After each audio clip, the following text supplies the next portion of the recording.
ज्या प्रीती संगमावरती संजीवन समाधी आहे त्याच वाळवंटात खेळलेला आणि महाराष्ट्राच्या निर्मितीमध्ये मंगल कलश आणताना आदरणीय पंडित जवाहरलाल नेहरूंच्या विश्वासानं ज्यांनी 1 मे 1960 रोजी महाराष्ट्राला मंगल कलश आणला, त्यांच्या समाधीजवळ त्यांच्या 111व्या जन्मतिथीला आणि 112व्या जयंतीला आपण सगळे जमलो होतो.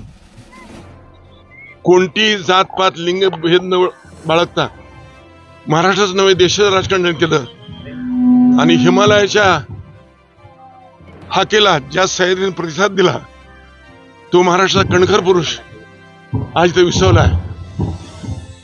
इंद्रायणी काठी आळंदीला जी संजीवन समाधी आहे तो ज्ञानराजा आहे, हा लोकराजा या प्रीती संगमावर विसावला आहे. त्याला माझं लहानपणी त्यांचं एक बाळ बोटाला उचलले नामदेव म्हणून या विठ्ठलाला माझं मनापासून वंदन. धन्यवाद साहेब. सातारा लोकसभा निवडणुकीत तुमच्या नावाची चर्चा आहे, सारंगबाबांच्या नावाची चर्चा आहे, विरोध आहे, समर्थन आहे, नेमकं काय सुरू आहे आता? चर्चेनंच प्रश्न सुटतात. ताक घुसळल्याशिवाय लोणी येत नाही आणि लोणी कडवल्याशिवाय तूप होत नाही.